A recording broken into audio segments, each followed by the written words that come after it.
It would be this terrible drawing. There's a drawing. You know how they put these cards up on television?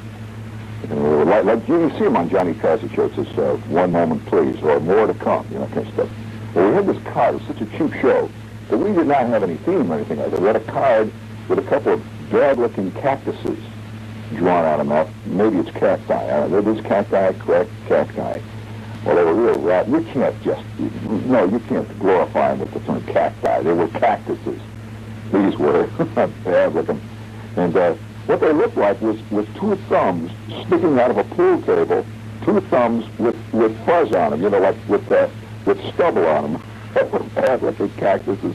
I used to complain about that card. I think the general manager's 12-year-old daughter was taking drawing, as they say out there, drawing, and she wanted to draw something for television, so she drew these cacti.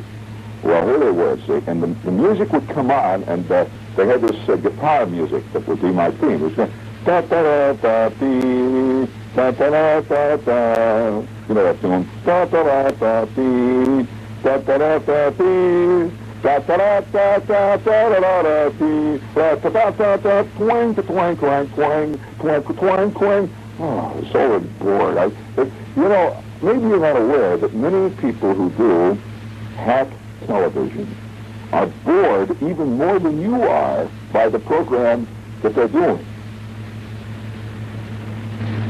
So don't sit there and say, look at that slob, look at that junk he's doing. He's probably even more bored by it and has been yelling about the fact that it's junk for years. But there's somebody upstairs, friend. Anyway, boing, boing, boing, boing, boing, boing, boing, boing, and when they would hit that note, they would go like this. I just know, oh, it's still, you know, it's still emblazoned, it's branded on my brain. We'd go boing, boing, boing, boing, boing, boing, boing, boing, boing, boing, and they'd hit that note, and the announcer off stage, whereas as the staff announcer, would say, it's time now for The Ranger and Film Fun on Saturday. Boing, boing, boing, boing, boing, boing, boing, boing. They would still with speed, see, while I was dragged protestingly out to the set. Well, then the camera would slowly dissolve, and we had this plastic fence. It was made out of polyethylene or polystyrene. This was a bad fence. I don't know where they got this. You know, you can buy. Did you know that at Sears Roebuck and Montgomery Ward you can buy plastic fences? Did you know? Ever see them? Well, we had this plastic fence. And the prop department, yeah, you can actually buy a plastic fence. It looks like fake logs is what it is, see. And when we got it, it was sort of orange colored. It was the only one they could get. It was burnt orange and a decorator colored log fence. And so they painted knots on it. Yeah, they sprayed it with this kind of goat vomit green paint. It was terrible looking paint. So they painted it green with these big black and brown knots, all the funny looking knots, see. And what it actually looked like, if you actually saw it on the screen, it looked like I was sitting on a dead boa constrictor. It just didn't look like any fence, see. So anyway, I'm leaning back on the fence, and I've got this cowboy hat, which they had out of their, they had this little costume department. Actually, the costume department, you ever been to the television station, you see some really interesting stuff. They had this costume, I don't know where in the world, you know, where they got all this junk, but it was a closet full of just random junk, you know, for clothes. And all shows that required any kind of costume, like, you know how they have to do these kid shows, like a Merry Mailman or something. That was all, that would be pulled out of that stuff. Now, many a show would be decided merely because of what kind of junk they had to wear.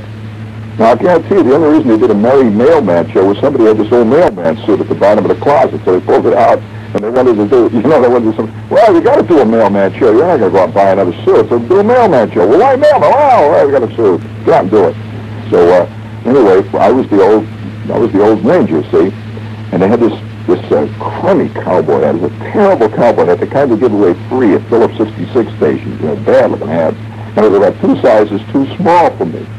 See, if it's too big for you, you're going to put it on the back head of this. You know, this thing sat on the top of my head, you know. I always used to sit there, have to sit really very, very straight, you see, or else it would fall off. So I had this, and they got a red bandana. Now, they didn't have the, well, they didn't want to spend any money. They had the money, let's face it. They had plenty of dough. As a matter of fact, the entire building was made out of money. But they didn't put any of it in the shows, you know. So they had this bandana, a red bandana. Well, how much does a bandana cost, huh? Figure, you know, about 25 cents in the bandana, right? And And I tried, somehow I wanted to bring a little taste to the show, see? So I tried to have him get a blue and white one. Oh, that looks a little more tasty. Nope, got this rotten-looking red and white bandana. So it's tied around my neck, cowboy hat, right, see? Now, they didn't buy the rest of the suit.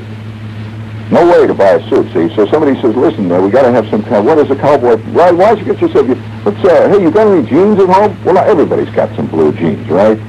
So I got the blue jeans, my own blue jeans, and they had this shirt. It's an old shirt, a checkered shirt, see, that had been worn by the Santa Claus, incidentally. We had a Santa Claus that came in every year, the Santa Claus, and he wore this big wool, black and red checkered shirt, our Santa Claus. It was like Santa Claus at home, you know, and he had these big red suspenders and red pants.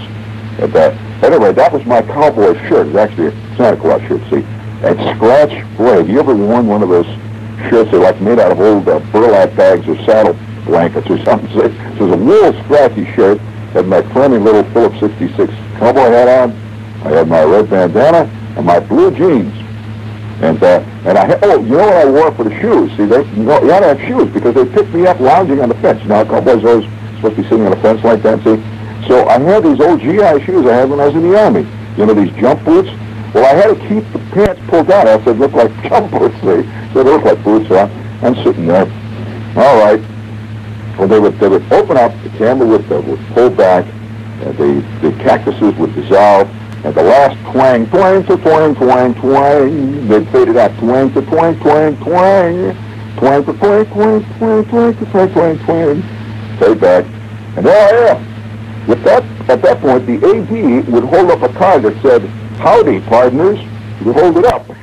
Well, now, I knew that line. I knew that line for a long time. You know, after all, you don't have to have an Indian boy that says, "Howdy, partners." But he would hold it up, see, because that was his job. And we only did 2 live shows a week. There was me and the manager that would come in. And he did a show. The manager was, basically a ham. And he would come on. He would do what he called his news commentary. What a joke that was. I'll tell you, this guy had about as much a grasp of news as my Aunt Clara, but he always secretly envied guys like Cronkite. And so tonight, here's the news commentary with C.G. Bullard, the general manager of our station. Good afternoon, folks. His nice squeaky voice. Good afternoon, folks. This is Mr. Bullard, and we're here. And he said, they had choir. That was the only 2 live shows we were doing at that point. So the AD loved to hold up cards. He dreamed one day of holding up idiot cards for Dick Cavett, the cards that said applause, that kind of stuff. So he'd hold it up, and I'd look at the card and I'd say, "Howdy, partner." Well, we didn't, obviously, that was the only idiot card they had. They had other cards. I waste them on my dialogue. That was the only idiot card. Howdy, partner. So I'd say, "Howdy, partner." "Oh, yep. It's the old Ranger here. And we're going to have a lot of fun here today. On Saturday morning, we got a lot of great films here for you. And I'll tell you, we've been sitting around the old corral here lately. We've been talking about, I wonder what's ever happened to old Roy Rogers. You ever wonder what's ever happened to old Roy Rogers? Remember Roy Rogers and that great horse of his? How many of you remember his horse? Now, what's the name of his horse, gang out there? Oh, partner, what's the name of his horse, huh? No, that ain't the name. Now, come on, what's the name of his horse? Now, that's a bad thing to say. He didn't do that all over the street. Now, come on, tell me what's the name of his horse. That's right, gang, it's Trigger. And this afternoon, we're going to see old Trigger. We're going to see Roy Rogers, one of his famous great roles. That time he just went after all them bad guys. But first, how about a little commercial here for Frisch's Big Boy? And now will come the Frisch's Big Boy commercial, see? That is the one we like to do. You know why? It was the only commercial on the station that we did live. It was a live commercial. And I'd say, yep, it's time for Frisch's Big Boy commercial, partner. And I want to tell you this, right now, before we get started, friends, and all you partners out there watching the old corral this morning, you're going to enjoy it twice as much if you're sitting there eating a big old Frisch's Big Boy while you watch Roy Rogers chase them bad guys through that bad town that you're going to see in just a few moments. And right now, I'm going to take a big bite out of this Frisch's Big Boy. Oh, ain't that good. My, you just pull this camera up real close here now. Come on, pull it up. Oh, ain't that... Look at that. It's 17 inches high. You've just got to have a shoulder host to hang on to this one. Man, we here at the old corral, when we're sitting around the chuck wagon, what do you think we have here? The chuck wagon. That's right. Frisch's Big Boy with some French fries on the side and a little root beer. All right, I'm going to take a big bite. I take a big bite. See, they dial in real quick and they see the ketchup dripping down over my chin. I say, oh, ain't that good. Oh, the fish is big boy. Well, we're going to settle back now here at the old corral. We're going to enjoy our fishes, big boy. And while we do that, we're going to watch Roy Rogers and Dale and his wonderful horse, Trigger. And now let's see the first scene of today's, what was that? I look over there, see what the name, I forgot the name of the picture. See, I look over the side. The wooden name, yes, Riders of Tarnation Gulch, starring Roy Rogers and Trigger and Dale. And here they come. All the while, see, now I'm filming because they've held up a sign. They broke the film. Yes, Dale and Trigger. Hey, how about just a moment here before we go on with that gang here, and I've been on, it seems like I've been on now for 2.5 hours, see?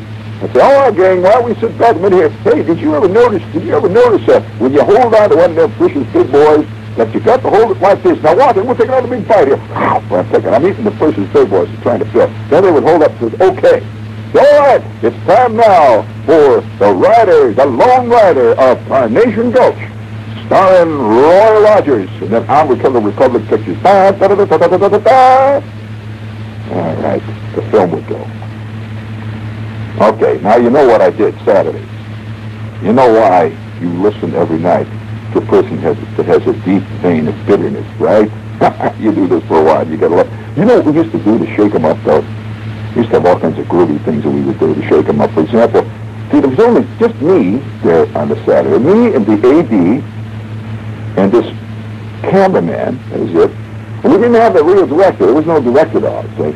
And there was a guy in the control room that did all the mixing and stuff, and he would string the films up and everything like that. We had 2 film chains. We had one for the Roy Rogers picture and the other for the commercial, see? And he's in there working away. And that was all that was in the station on Saturdays. Yeah, you got except for one other guy. For some reason, there was this accountant that would come every Saturday. And he would sit in his office. I don't know what he ever did, but he was in there every Saturday, and he would leave at noon. Our great big show came out at 10:30 in the morning. Well, you know how Saturdays are? They're kind of milky. Around places, yeah, there's this kind of milkiness, and there's nobody, all the desks are empty, and the phones are quiet, and stuff like that. So the old ranger, me, I got my hat on my head this particular drastic Saturday morning. You want to hear what some of the things we did to shake them up, though, on that show? We used to have our own little things. When you work at a job, I think this is true of any job. When you work at a job, after a while, the monotony gets to be so blinding in many cases that you have to do things to keep stirring up the pot. I've known of guys that work in an office for like 29 years, and all of a sudden, without any warning, they threw a smoke bomb in the wastebasket and blew up the 14th floor. That kind of stuff. It just starts to get you, Well, we used to do this. And see, I'll bet any money you have watched television, and the actual thing that I'm about to describe has happened to you. These pictures, these old westerns that we had, there was nothing but old westerns. And we had old westerns, I mean, the kind of stuff you'd never see. Did you know that almost every hillbilly singer at one time or another has made western movies? Well, we used to have western movies starring Jimmy Rogers, and of course, Roy Rogers, and Gene Autry. These are all these terrible westerns. And they would be shot in about 2 days. These guys would go out to a back lot someplace in Pasadena, and they would shoot it in 2 days. Now, all the other stuff, like, for example, all of these movies have the same scenes in them. There'd be a big scene of a stagecoach. You've seen the stagecoach roaring along through the prairies, and this black mass of horses with bad guys on them. They're riding behind it. How many times have you seen that scene? And there's always a guy that falls off and he gets down between the horses, You've seen that. Well, it was in at least 50 of the films that we showed. That same scene. Well, now, how many times have you seen the scene in the bar when they start slugging it out? You've seen that one thousands of times, right? You've seen the one, how many thousands of times have you seen the one where the Indians suddenly appear up on the horizon, okay? Right, you've seen that one. So these are all stock footages. In other words, they actually are the same scenes. They're not shot again for the movie. Did you know that? They keep a great big library of that stuff, see? So these real schlock movie producers, these guys that work out of garages in Hollywood and all that, they just have all this stock footage. Now, they shoot about 18 feet of live footage in the beginning, where the guy is seen riding into town. That's their star, see? And you don't probably see him until the last scene where he rides out of town, see that? But in the meantime, they put all the stock footage together. They see the guys riding around, guns going off, fights in bars, the whole bit, see? Well, to shape up the plot, this engineer and myself would get together and we would take different reels from different movies and just interchange them. We would often, like for example, we would play reel 2 of a Gene Autry movie immediately following reel 1 of a John Wayne movie. And then we would follow it with reel 3 of a Roy Rogers picture. We would then throw in reel 4 of a Dick Foran movie. Then we would throw in 3 consecutive reels of chases, and then we would end the picture. We'd go back to the original picture, see? Nobody ever caught. We used to mix them all up, see what would happen? Nothing. Nothing ever happened. In fact, the same engineer, he really started to get really sinister, and this was long before Terry Southern and black humor and all that stuff came about. He just did it. He would go back into while the film is running, while the film is going, see, and engineers tend to get very bored. And engineers generally have 2 things to talk about: their vacation, the union, and how rotten the management is. Those are the 3 things, and they just exchange them back and forth. It's a constant feud, you see. Well, there's a 4th thing that they continually talk about too. It's called the schedule. Now, that's too technical for you. You rarely hear an engineer ever discuss programs. Never. Unless to say one is rotten. That's it. You agree? So there's a whole routine. So this engineer got to be a very close friend of mine, and he was like perpetually bored, like most engineers are, especially since he got the Saturday shift. That always rankled him. That really bugged him, because all the other engineers, the real luxurious, high seniority engineers, they always got days and stuff, so they never worked on the weekend. So poor Bob, he's always on the weekend, either that or working at 2:45 in the morning, repairing oscilloscopes, that kind of stuff. So he was constantly griped. So the only way he could get back against life and civilization was to do the following. He would take these movies, and they're always the movies you should see very late on television. You take these movies, like the Gene Autry pictures, or even more than that, the continual round of movies that star people like George Raft. I mean, you see in the movies, there's murky pictures that you see where guys are always driving these big cars around in cities and shooting out the back window at each other and stuff. Well, I don't know whether I should tell you this, because probably the innocent are still around. Certainly I know the guilty are. But he used to splice right in the middle of, a tense scene in the movie. He would splice roughly 8 to 9 frames of a stag film. He'd just splice it right in there. Now, 8 frames. Now, I could figure it out technically. How fast does 8 frames go by? Well, the average projector runs roughly 16 frames a second, right? We'll figure out 8 frames. How long is that? About that. So roughly 5/10 of a second, wouldn't you say? 5/10. So he would just simply 5/10 of a second, see? That is so...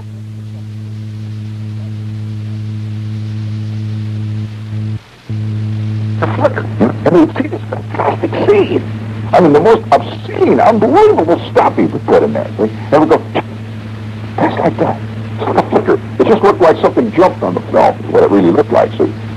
But if you were watching the film, you got a distinct image of it. But it was gone before you could even say, what the hell? Your reaction time was so behind the way the film worked that you couldn't say, hey, Charlie, did you see that?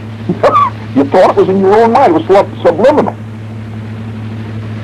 Well, he used to just lace this stuff into the films that he worked.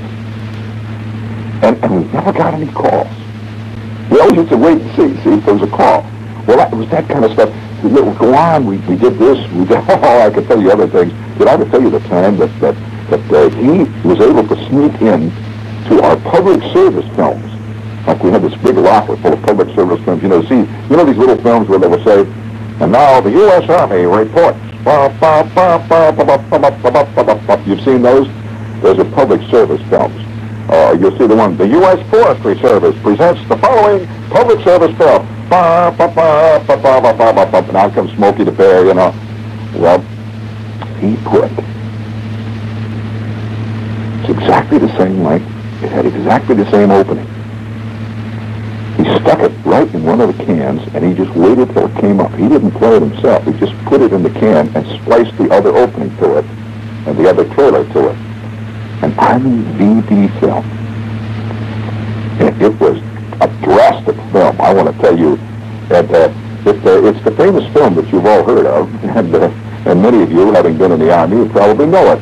It was the film that was specifically referred to as the Mickey Mouse. There was one called the Mickey Mouse. Fantastic. Talk about a clinical film. You wouldn't believe it. I mean, let me tell you, it makes the stuff you see on 42nd Street seem like a trailer for, Rebecca of Sunnybrook Farms. This is the real thing. I want to tell you, guys have passed out watching it, literally fainting. And fall over on the floor. Guys in the Army. It's a fact. Well, you put it in there.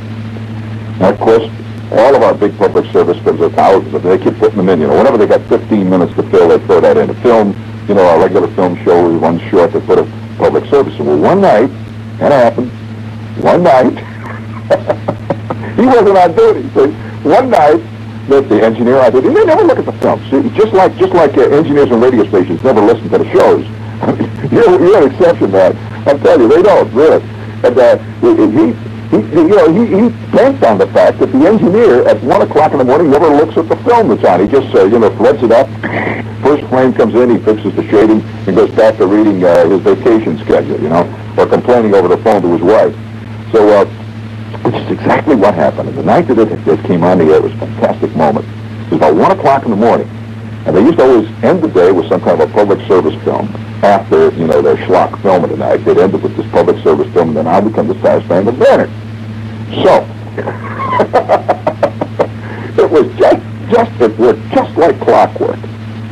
And the film was over, and out came our music, our film music, and of course the announcer said, that is tonight's late film, brought to you by Precious Big Boys, and out came our logo, see?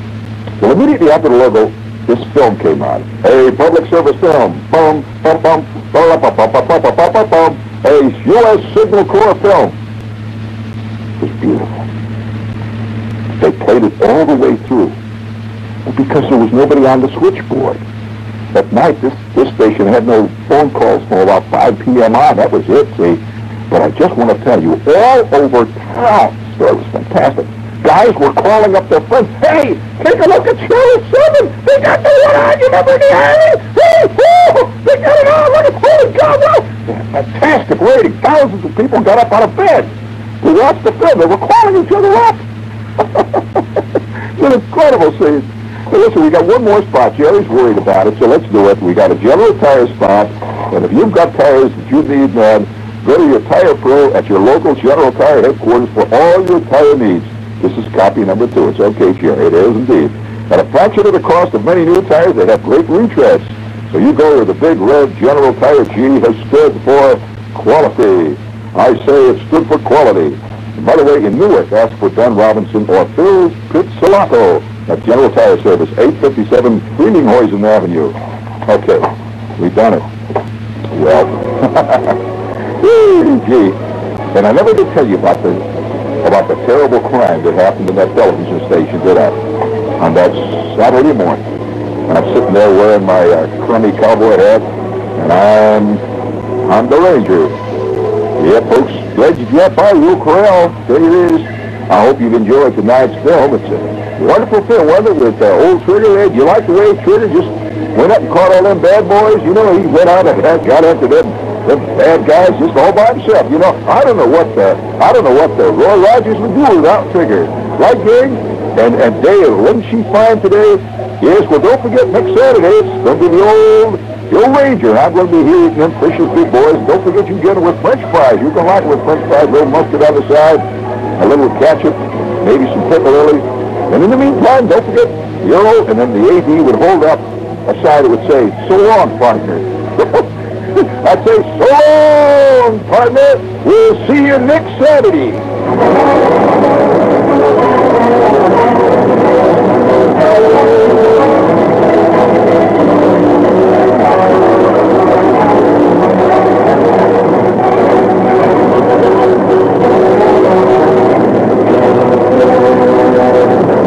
Well, of course, this is WOR, New York. You stay tuned for Lester Smith in the news.